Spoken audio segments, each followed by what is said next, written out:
que, Bea, eu não aguento mais ele me contando as histórias da vida dele. São sempre as mesmas. Ele repete, repete, chora e se espanca emocionalmente. Eu digo para ele que ele tem que esquecer. E ele diz, né, antes de dormir, não, eu vou esquecer, nunca mais eu vou falar sobre esse assunto. Mas quando ele chega e abre uma cerveja, eu já sei quais serão os assuntos. Eu não aguento mais. Só que ele não quer parar. Só isso, só isso. Ah, só isso. Eu acho que aí é uma atitude, vamos dizer assim, repetitiva, que toda atitude repetitiva e falar as mesmas coisas repetitivamente realmente se torna tudo muito chato, é uma chatice existencial, o momento que ele se aproxima da bebida, né? Porque ele vai repetir uma ciranda de coisas iguais e que ela tem que ouvir e que não leva a lugar nenhum. Mas aí depende da capacidade dela de ou tentar modificar isso, no sentido assim, de mexer mais com ele, numa posição um pouco mais agressiva, talvez, de dizer para ele, olha, tu vai começar a falar a mesma coisa que tu me prometeu, eu vou sair aqui de perto de ti. Quer dizer, uma repetição de condutas em que ele possa sentir que há uma mudança nela. Porque eu estou vendo que a mudança nele não está acontecendo.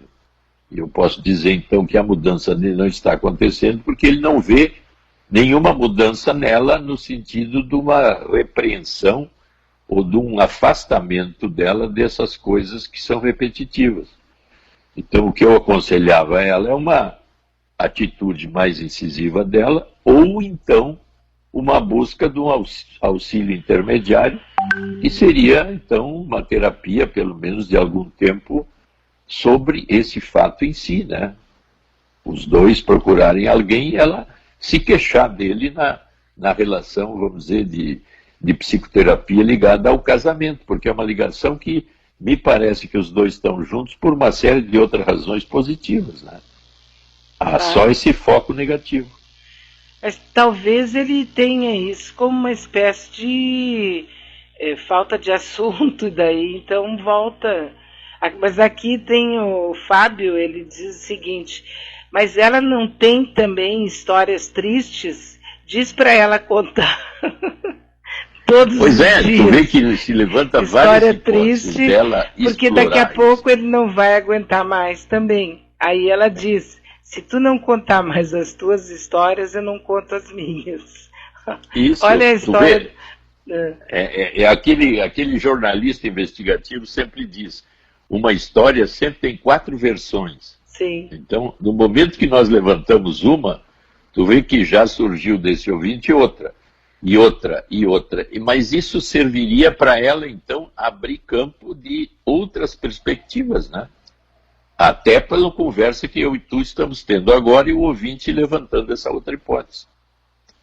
Abre um campo novo para ela lidar com a situação. Olha o que diz aqui uma outra amiga. Ela diz, eu tenho esse mesmo problema, mas desenvolvi uma capacidade. Eu não escuto mais. Isso. Eu estou ouvindo sem estar ouvindo. Eu estou atenta sem... Eu estou com meus pensamentos e ele está falando comigo.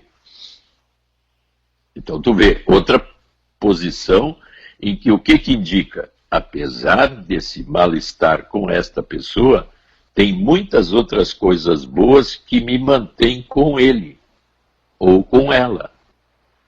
Então, eu tenho que ser capaz de esse foco negativo ser resolvido de uma maneira em que as outras coisas boas tomem lugar ou me mantenham bem, sem uma depressão ali aumentada e um desgaste da relação. Pois então, o Fábio voltou aqui e diz o seguinte, peça para ela exigir detalhes, que ele conte tudo com todos os detalhes. e duvida, pede para ele contar de novo, que ele vai cansar. Tu vê várias versões de como resolver um problema que para ela está crônico, né? Até ficou criativo agora. Ficou bem criativo. Mas, meu caro querido, me explica bem aquele ponto. Como é que foi bem isso? Exatamente. Conta de novo. Não entendi. Conta de novo. Ah, e aí surgiu. Ah, agora me conta isso que agora eu não sabia. Daqui a pouco os dois estão 3 horas conversando e cada um mais faceiro que o outro. Ou talvez ele se dê conta que não é tanto assim, né? Que já passou, né? Ele muda, né? Agora, todos nós temos disso, né? A gente tem algumas manias sem nem se dar conta. A gente chama isso idiosincrasias, quer dizer, estados afetivos repetitivos, constantes, que cada um de nós tem e faz parte da estrutura da personalidade. Quem é íntimo sabe bem isso que eu estou dizendo. Agora, como lidar com essas repetições sem muito sentido é uma linha criativa. Que tu vê que o nosso ouvinte está botando lenha na fogueira para que as coisas se resolvam melhor.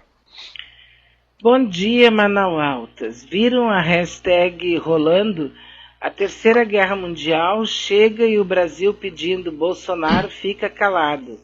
Após o absurdo ataque de Trump assassinando o chefe da Guarda Revolucionária do Irã, Qassem Soleimani, o Brasil só pede que Bolsonaro fique calado e não enfie o país em mais esta roubada.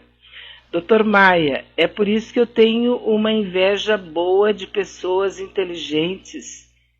Exemplo, o senhor, e me incluiu, né? E cheguei à conclusão de que cada um tem o seu papel, cada médico no seu quadrado. E mais, torço para que os sábios fiquem cada vez mais sábios, pois se tivermos lucidez, vamos juntos. Deus está no comando. Isso aí. Quanto a essa outra da morte do segundo em poder no Irã, eu vi várias posições de visões diferentes. Primeiro que agora há pouco tempo tu soube que houve aquela revolta no Irã e a repressão dessa polícia ligada a este general foi terrível. Eles parece que morreram mais de 1.000 civis e muitos outros presos. E depois aqueles ataques das milícias no Iraque, naquela refinaria com drones lá. Então, essa batalha, vamos dizer, Trump e esse segundo do Irã, vem se deslocando há bastante tempo. Então, uma das hipóteses que eu achei interessante é que, como Trump está sob impeachment e vai para o Senado agora, ele precisava fazer algo que tem uma razão para ele e, ao mesmo tempo, tem uma razão lá que esse cara, segundo essas opiniões, estava provocando cada vez mais através de atitudes de guerrilha. Então, quando ele mata, essa é a opinião que eu ouvi, quando ele mata o cara, ele dá uma noção bem clara para o Irã, no sentido de provocação, que ou para, ou vamos para uma atitude bem mais poderosa que geralmente ou seria muito ruim para o próprio Irã. Então a hipótese essa última é assim, usando força máxima, quem é que tem que baixar a guarda? Como é que tu vê isso, então, tu? Quem, eu? Porque eu achei interessante essa posição, assim, quando as forças são máximas, tem sempre um intuito oculto em que eu, com a força máxima, paro o outro e ele, por ser mais fraco, diz assim, bom, então eu não posso retalhar com força. Qual é a retaliação que vai haver? Aí pode ser até no seu bairro aí, porque o Brasil agora é alinhado com os Estados Unidos. Sim, aí eles levantam a hipótese, um ataque, tem pessoas dos Estados Unidos que estão com medo de ataques tipo as Torres Gêmeas. Sim, ou aí, então, qualquer outro outra coisa. Assim, explodir aqui na CIS Brasil o consulado americano. Agora, aí ele diz o seguinte, que lá nos Estados Unidos está tudo tão cuidado que dificilmente haveria um terrorismo daquele tipo. Uhum. Então, mas o que nós chegamos à conclusão, então, final, é que a paranoia cresce. É claro. E eu fico cada vez com mais medo de estar nesse mundo lá fora. De novo, então, voltando para nós, eu tenho que observar e, sem me assustar demais, aproveitar isso para ganhar poder sobre mim mesmo e me preparar, diminuindo, então, a angústia de estar nesse mundo. Aí tu me pergunta, mas como diminuir a angústia de estar nesse mundo se está assim? Este é um trabalho altamente individual, pessoal, de eu estar num lugar, vamos dizer assim, poderosamente agressivo, e eu desarmado internamente. Agora, o Bush vai enfrentar, nessa história toda de impeachment, ele já sofreu impeachment na Câmara. Agora vai para o Senado. Mas o Senado é dele. Não, tudo bem. Só que tem o seguinte, ele provocou um ato de guerra quando ele mandou pessoalmente, ele mandou pessoalmente, não foi uma decisão de um general da zona lá, da região, né? Ele mandou pessoalmente eliminar o cara num espaço público que poderia ter, inclusive, matado outras pessoas em Bagdá. Ele provocou um ato de guerra. E isso não tem autorização do Congresso americano. Ou seja, é mais um motivo para impeachment. Mas tu vê que é aí que eu digo que é tudo meio duplo. É mais um ato para impeachment, mas ao mesmo tempo a posição essa colocada politicamente, porque quem faz essas posições geralmente são esses estudiosos dessa área histórica do Irã, Iraque, como tu estava falando há pouco, Israel, árabes, né? Então, a colocação é essa. Ele criou um fato que o deixa mais forte para não ter impeachment no Senado, que já é dele, porque há um risco muito grande e não haveria possibilidade de um impeachment agora, porque ele é necessário. Então, ambiguidades de alto nível lá fora. E eu estou querendo aproveitar essa ambiguidade para que, então, eu possa entender ambiguidades lá fora ligada às minhas ambiguidades pessoais e crescer. E nós criar uma complexidade de pensamento que eu tenho várias posições e dentro das várias posições eu vou abrir um campo de entendimento cada vez mais sofisticado. Olha só o que diz aqui uma amiga. Bea e Dr. Maia, eu me peguei essa semana mandando eu mesma calar a boca. E fiz isso pensando em vocês. Até eu imaginei ela dando um tapa na boca. Mas sabe que isso é ótimo, né? Quem de nós já não pensou assim, cala essa boca, sabe? Para de pensar tanta bobagem. Mas é bom, né? E aí ela só disse isso. Só disse isso. Mas aí ela está querendo dizer assim, que cala a boca em relação a alguma coisa de queixa para fora.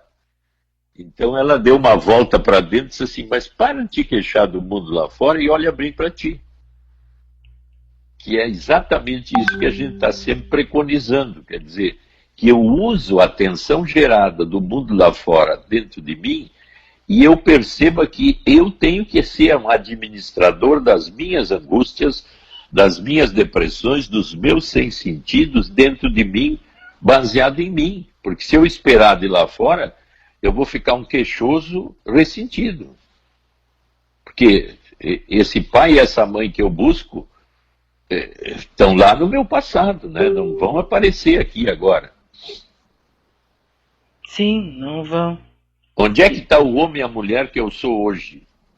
Para me dar condições de me cuidar a mim mesmo lá fora?